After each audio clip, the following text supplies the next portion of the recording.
Welcome back, America. I'm Hugh Hewitt. I'm so pleased to have Mary Catherine Ham because I got to thank her. Mary Catherine, I spent the morning, 7 a.m.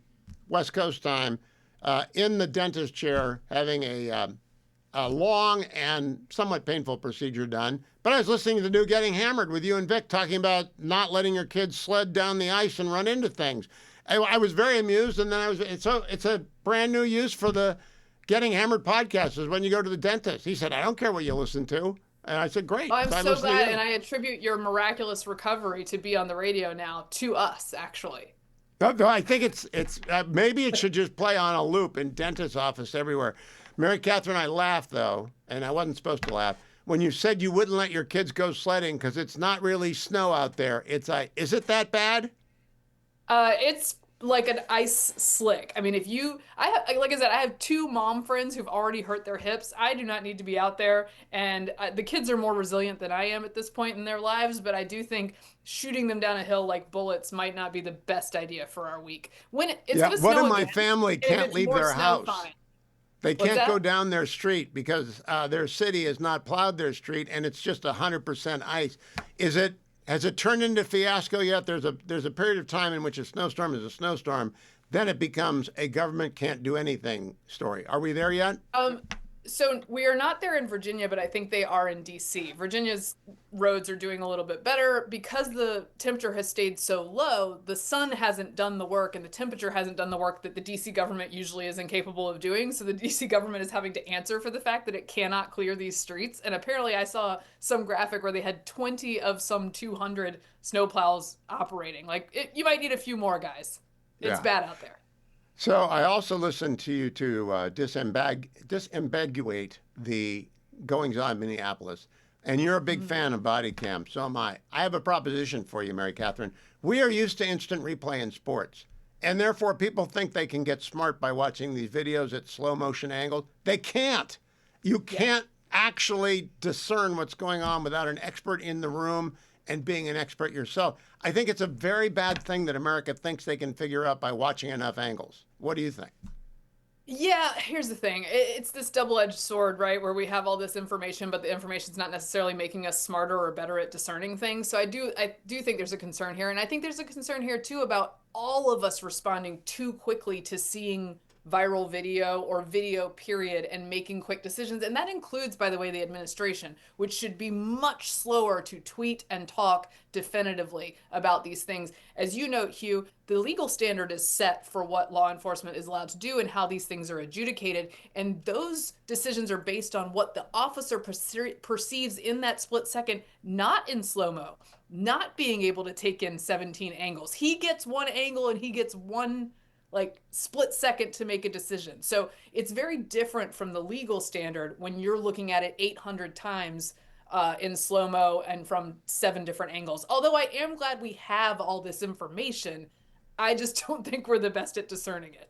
No, I have no opinions on justified use of force. I know that the last person who wants to be involved in an officer involved shooting is the officer as well as the victim. They just don't like it. It's bad for them. It's bad for their career, their mental health. It's bad Mm-hmm. for the department. They don't want it to happen. With that all said, I have followed the Fox Digital team's inquiry into the Signal group and the WhatsApp chat that's going on. This is a conspiracy. It's like you're too young. You wouldn't remember the Weathermen, but that was a real deal. The Symbionese Liberation Army, the Black Panthers, the Yeah. Weathermen. There was a lot of violence in the 60s and the 70s. Do you think we're going back there? Look, I think it is so naive and silly for people to act like this is all just protesting and that law enforcement is very mad at protesters. That's not all that's happening here, right? And unfortunately, left-wing agitation, left-wing violence is either ignored, valorized, or alchemized into right-wing violence if they need to do that. And as a result, left-wing violence never gets a corrective of any kind. And it should. And these kinds of things should not be putting law enforcement and civilians into pitched encounters many times per day. Because, and by the way, cheered on by the local government and local leaders, which they should not be as well. As you said, nobody wants to be in these confrontations, but the more of them you press, as left wing protesters and agitators have years of practicing going over this line, over this line, over this line until there's no line anymore, you're just going to get more dangerous encounters. And I really hope that we can find a climb down position where localities recognize that federal law has to be enforced and there's somebody who's in charge of enforcing it. What is the political theory of the people who don't want ICE in their communities? Jacob Fry, what do you think is their overall theory about people who entered the country illegally? I mean, look, you could look at it as his good faith argument is that these are all our neighbors, but the ones who are truly criminal actors who are convicted, which is some of the folks that ICE was trying to pick up on the first days here, was these really violent convicted criminals that they're not helping with.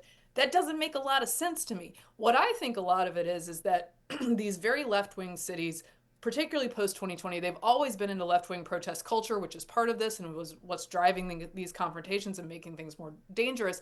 But you know what protest culture papers over is the fact that you can't plow your streets, which is probably not the case in Minneapolis because they have a lot of experience with that. Oh, yeah. But in DC, in a place like DC, if you're not providing basic services and you're doing all of that stuff incompetently, it's helpful to have this other stuff going on, frankly. And I think time that's for a what 90-degree turn towards the Persian Gulf or the Arabian Sea or whatever we're calling it. It's not the Gulf of America where the Lincoln is and all the destroyers. What does Mary Catherine Ham think happens next? I am concerned that people are left to languish in Iran after having been encouraged to come out. And I hope that's not the case. And I know that we're probably clandestinely helping as well in Iran, but I'm concerned that people are being left out to dry there. I would note also from the Middle East, just on a good note this week, that the idea that all the hostages, remains and live hostages, would come home from Gaza to Israel, thanks to the stage set by Israeli and Trump negotiators, is close to a miracle that I would never have predicted possible a year or two ago. And so I want to keep my mind open to the idea that more amazing things could happen. You're right, because this is the first time since 2014 that there hasn't been a hostage, dead or alive, in Gaza. Think about that, America. 12 years since we've been in this position and Israel's been in this position. Mary Catherine Ham can be heard on the Getting Hammered podcast with Vic Mattis, and you can follow her on X at MKHammer. Thank you, Mary Catherine Ham. I'll be right back, America. Stay tuned. The Hugh Hewitt Show, coming to you from the Relief Actor Studio, is brought to you by